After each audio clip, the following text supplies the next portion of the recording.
Hello student, welcome to my YouTube channel study time with Ravi.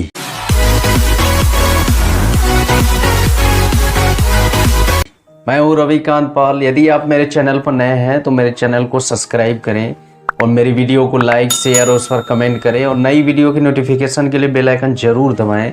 तो आइए आज एक टॉपिक लेके आया हूँ, क्लास 10th के फिजिक्स का टॉपिक है। चैप्टर का नाम है मानव नेत्र तथा रंगों का इंद्रधनुष, human eye and rainbow of colours. तो उस चैप्टर से एक टॉपिक लेके आया हूँ, प्रकाश का प्रकीर्णन, स्कैटरिंग ऑफ लाइट। तो आइए जानते हैं हम लोग कि प्रकाश का प्रकीर्णन क्या होता है।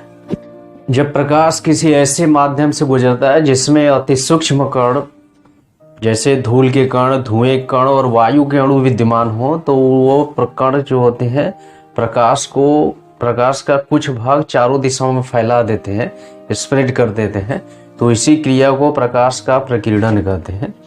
कि ये जब प्रकाश किरणें सूर्य से जब प्रकाश किरणें पृथ्वी की तरफ चलती है तो ये वायुमंडल से होकर गुजरती है। तो उस वायुमंडल में तमाम सूक्ष्म कण होते हैं, टीनी पार्टिकल्स होते हैं, जैसे धूल के कण होते हैं, धुएं के कण होते हैं, वायु के अणु होते हैं।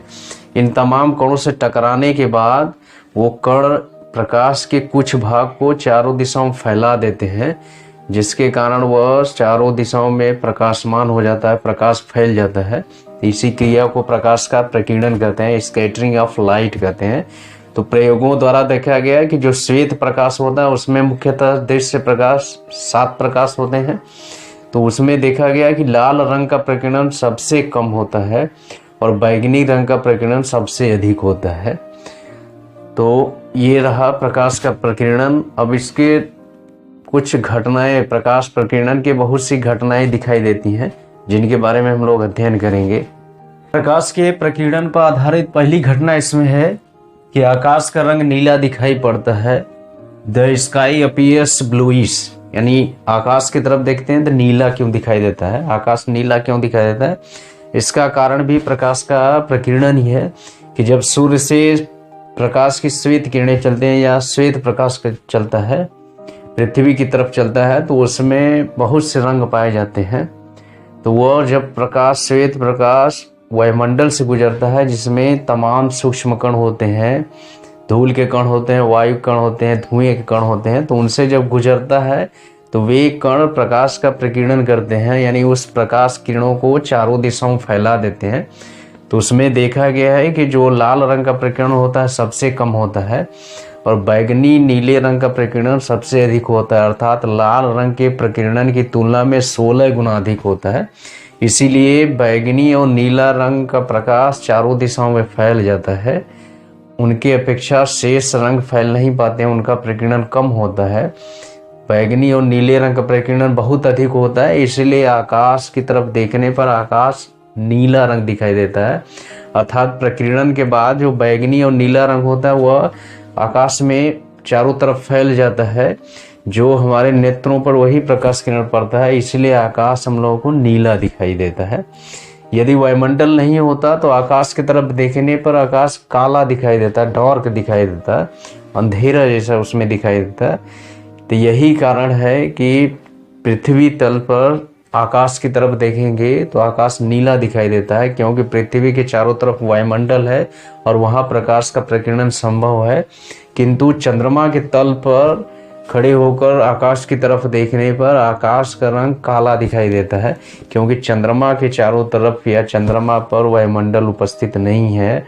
अर्थात सूर्य से चलने वाली प्रकाश किरणें जब चंद्रमा की तरफ चलती हैं तो वहाँ वायुमंडल नहीं है, तो प्रकाश का प्रकीर्णन नहीं होता है, इसीलिए प्रकाश चारों दिशाओं में फैल नहीं पाता है, इसलिए आकाश काला दिखाई देता है, डार्क दिखाई देता है। तो जो आकाश होता है उसका रंग नीला क्यों दिखाई देता है, उसका कारण है प्रकाश का प्रकीर्णन, स्कैटरिंग ऑफ लाइट।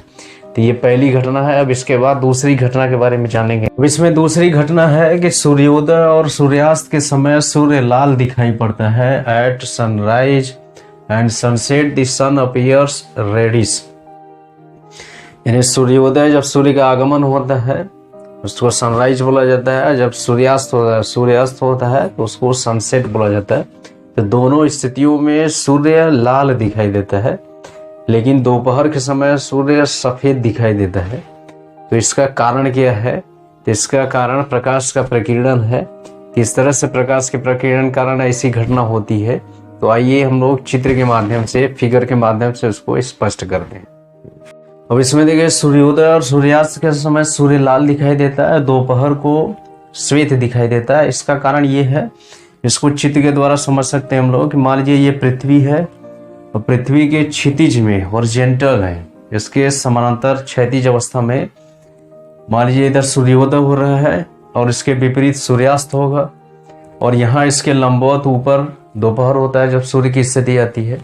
तो सूर्योदय के समय सूर्य क्षितिज पर पृथ्वी से दूर रहता है, यानी यहाँ से चलने वाली प्रकाश किरणें जब वायुमंडल से गुजरती हैं तो इसमें 7 रंग पाए जाते हैं। तो 7 रंग में बैगनी और नीले रंग का प्रकीर्णन सबसे अधिक होता है, वह वायुमंडल में आकाश में फैल जाती है।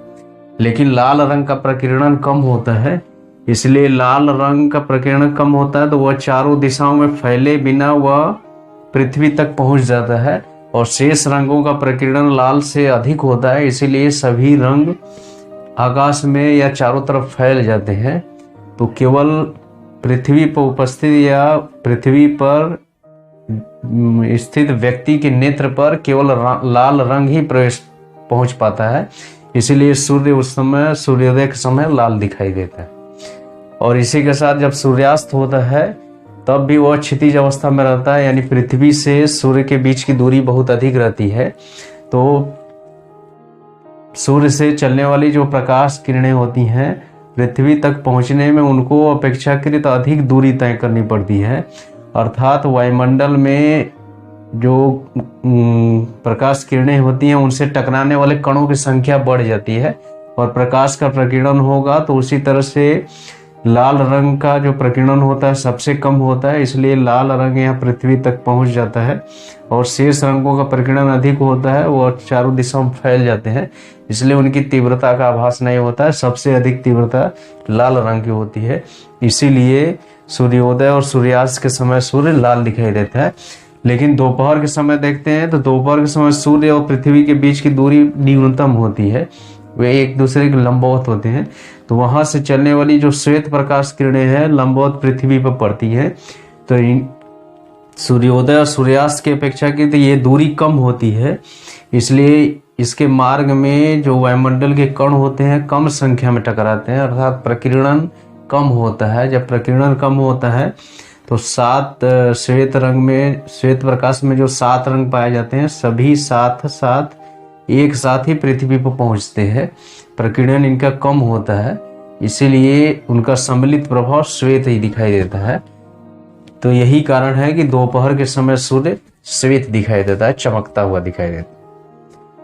और इसमें ये प्रकाश के प्रकीर्णन के कारण प्रकाश की मात्रा वायुमंडल में फैल जाती है, आकाश में फैल जाती है, इसीलिए सूर्योदय के पहले सूर्यास्त के बाद भी वायुमंडल में प्रकाश विद्यमान रहता है। इसी घटना को कहा जाता है सांध्य प्रकाश बोला जाता है, ट्विलाइट बोला जाता है इंग्लिश में। तो यही घटना है कि सूर्योदय और सूर्यास्त समय सूर्य लाल दिखाई पड़ता है, तो उसका कारण भी है प्रकाश का प्रकीर्णन। ये दूसरी घटना हम लोग सीखे। अब इसके बाद अगली घटना जानेंगे, प्रकाश प्रकीर्णन पर आधारित अगली घटना। तो आइए देखते हैं। अब इसमें तीसरी घटना है, खतरे का सिग्नल लाल होता है, यानी डेंजर सिग्नल इज रेड। तो उसका खतरे का सिग्नल लाल क्यों रखा जाता है? क्योंकि जो लाल रंग रखेंगे तो वहां से यदि प्रकाश किरण लाल रंग की आपतित कराते हैं तो लाल रंग का प्रकीर्णन बहुत कम होता है, इसीलिए वह जो अधिकांश मात्रा में जो लाल रंग होता है वह नेत्र पर पड़ जाता है और वह बहुत अधिक प्रभाव उत्पन्न करता है, इसीलिए खतरे का सिग्नल लाल रखा जाता है। जैसे अस्पताल की जो गाड़ी होती है, एम्बुलेंस गाड़ी, उस पर क्रॉस चिन्ह लगा रहता है, लाल रंग का रखते हैं। रेलगाड़ी को रोकने की जो झंडी होती है वो लाल रंग की होती है। रेलवे का जो सिग्नल होता है, क्रॉसिंग वाला सिग्नल होता है, वो लाल रंग का होता है। तमाम ऐसे खतरे के जो सिग्नल होते हैं वो लाल रंग के रखे जाते हैं। इसका कारण ये है कि दूर से यदि प्रकाश किरण उस पर आपतित होगी कोहरे या धुंध में भी प्रकाश किरण आपतित होगी तो प्रकाश किरण आपतन के बाद वायुमंडल से जो प्रकाश का प्रकीर्णन होता है वो सभी रंगों का प्रकीर्णन बहुत अधिक होता है, लेकिन लाल रंग का प्रकीर्णन सबसे कम होता है। इसीलिए वह प्रकाश किरण उस सिग्नल तक पहुंच जाता है और सिग्नल का रंग भी लाल रहता है और लाल प्रकाश किरण भी उस पर आपतित होती है। तो इस तरह से उसकी तीव्रता बढ़ जाती है और वो सिग्नल जो होता है स्पष्ट दिखाई देने लगता है, साफ साफ दिखाई देने लगता है। तो आसानी से उसको पहचाना जा सकता है या देखा जा सकता है। इसीलिए खतरे का सिग्नल हमेशा लाल रखा जाता है। Danger signal is red. तो आज हम लोग सीखे प्रकाश का प्रकीर्णन और प्रकाश के प्रकीर्णन पर आधारित कुछ घटनाएं। तो आज के लिए बस इतना ही। अब इसके बाद नए टॉपिक के साथ आएंगे, तब तक के लिए धन्यवाद।